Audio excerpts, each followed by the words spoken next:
Is that your true rejection? It happens every now and then that someone encounters some of my transhumanist side beliefs, as opposed to my ideas having to do with human rationality, strange, exotic sounding ideas like superintelligence and friendly AI. And the one rejects them. If the one is called upon to explain the rejection, not uncommonly the one says, "Why should I believe anything Yudkowsky says? He doesn't have a PhD." And occasionally someone else, hearing, says, "Oh, you should get a PhD, so that people will listen to you." Or this advice may even be offered by the same one who expressed disbelief, saying, "Come back when you have a PhD." Now, there are good and bad reasons to get a PhD. This is one of the bad ones. There are many reasons why someone might actually have an initial adverse reaction to transhumanist theses. Most are matters of pattern recognition, rather than verbal thought. The thesis calls to mind an associated category like strange weird idea or science fiction or end-of-the-world cult or overenthusiastic youth. One immediately, at the speed of perception, the idea is rejected. If someone afterward says, "Why not?"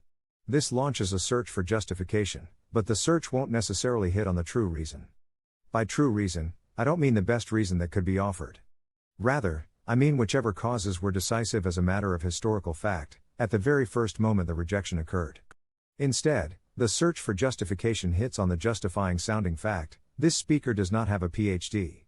But I also don't have a PhD when I talk about human rationality, so why is the same objection not raised there? More to the point, if I had a PhD, people would not treat this as a decisive factor indicating that they ought to believe everything I say. Rather, the same initial rejection would occur, for the same reasons, and the search for justification, afterward, would terminate at a different stopping point. They would say, "Why should I believe you? You're just some guy with a PhD. There are lots of those. Come back when you're well known in your field and tenured at a major university." But do people actually believe arbitrary professors at Harvard who say weird things? Of course not. If you're saying things that sound wrong to a novice, as opposed to just rattling off magical sounding technobabble about elliptical quark braids in n+2 dimensions, and if the hearer is a stranger, unfamiliar with you personally and unfamiliar with the subject matter of your field, then I suspect that the point at which the average person will actually start to grant credence overriding their initial impression, purely because of academic credentials, is somewhere around the Nobel laureate level. If that. Roughly, you need whatever level of academic credential qualifies as beyond the mundane. This is more or less what happened to Eric Drexler, as far as I can tell. He presented his vision of nanotechnology, and people said, "Where are the technical details?" Or "Come back when you have a PhD." And Eric Drexler spent 6 years writing up technical details and got his PhD under Marvin Minsky for doing it. And Nanosystems is a great book. But did the same people who said, "Come back when you have a PhD," actually change their minds at all about molecular nanotechnology? Not so far as I ever heard.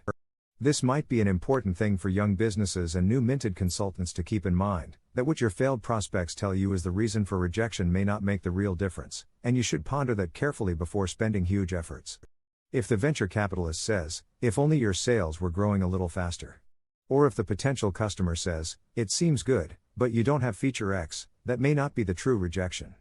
Fixing it may, or may not, change anything.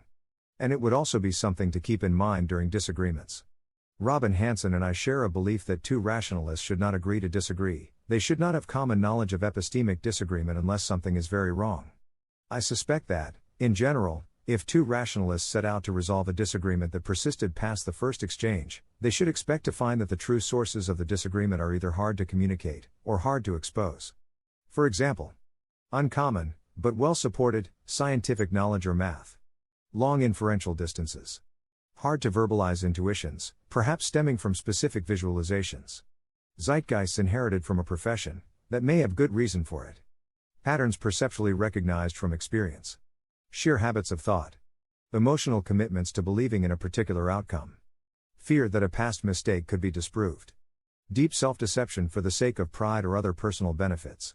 If the matter were one in which all the true rejections could be easily laid on the table, the disagreement would probably be so straightforward to resolve that it would never have lasted past the first meeting. Is this my true rejection?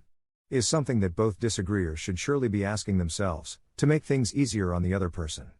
However, attempts to directly, publicly psychoanalyze the other may cause the conversation to degenerate very fast, from what I've seen. Still, is that your true rejection? Should be fair game for disagreeers to humbly ask, if there's any productive way to pursue that sub-issue. Maybe the rule could be that you can openly ask, is that simple, straightforward sounding reason your true rejection, or does it come from intuition X or professional zeitgeist Y? While the more embarrassing possibilities lower on the table are left to the other's conscience, as their own responsibility to handle.